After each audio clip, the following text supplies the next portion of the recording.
Yes, sir. 20 years ago today, I'm here to start with this week. A year ago Monday was my accident with my four-wheeler. I started a week off celebrating that I'm still alive from that. 20 years ago today, I met Jesus. I met God. I was a non-believer from the age of 0 to 16.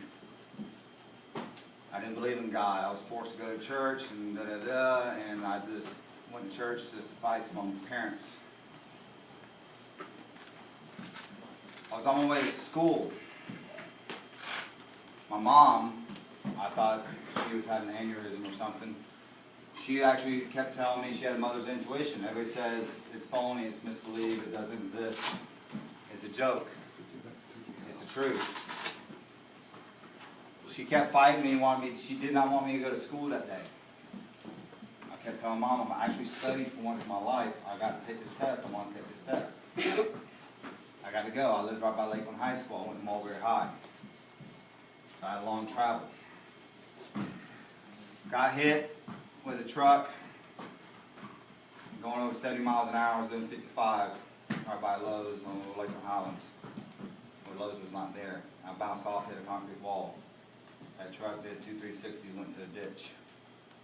The gentleman was over 30 years old, and to this day, he still walks with a cane, with crutches, with a walker, because his legs were pinned.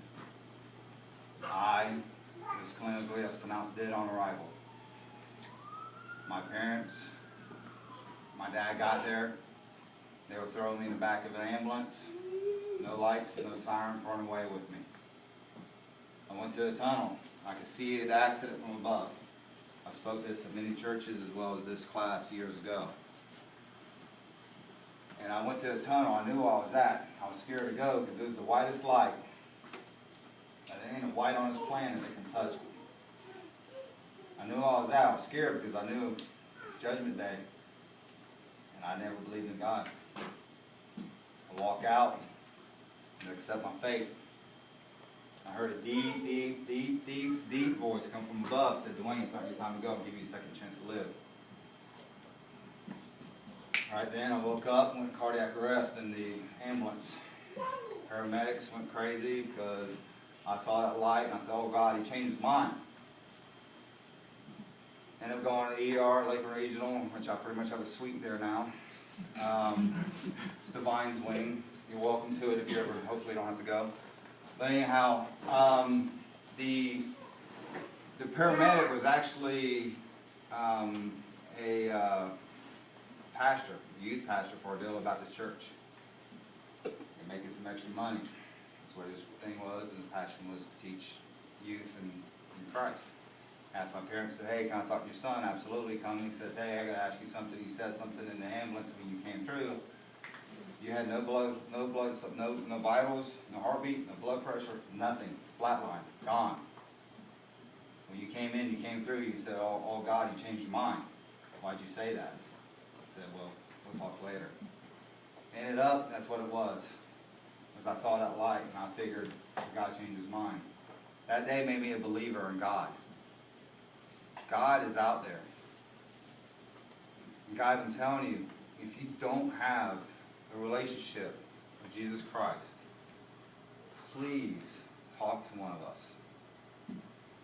Because there's a relationship that's eternal. And it will not ever go away. Guys, my dad's not feeling well, he's got gout. I asked him to come. I didn't know this story until afterwards. I'll make this short and everybody wants to go home. My dad was raised Catholic. And Dad, as soon as he seen, he's driving behind me in the ambulance, crying his eyes out because his son's laid up in the ambulance and pretty much dead. He's lost his son. He sees the lights light up and they start taking off. My dad said then, he said, God, I know I haven't been with you much, but I'm back with you. But if you take Dwayne's pain away, put it on me, let me go through it, please. My dad woke up the next morning where I had cuts I have a cut right here by my eye. It's where glass was close to taking my eye, broke my chest, my knee, my everything. Everywhere I was supposed to have bruises, my dad ended up waking up the next morning with bruises all over his body. Got pictures and video of that. My stepmom showed it to me about a year later. But guys, God's real. Please, please, please, if you don't know Jesus Christ, please seek one of us and see one of us and let us tell you who he's really about and what he can do for you. Please. I would like y'all, if y'all want to see when y'all leave, that's the front end of the car. That's the interior. That's where my chest hit and broke my breastbone and everything else. I survived that because of God. Okay. All right, guys.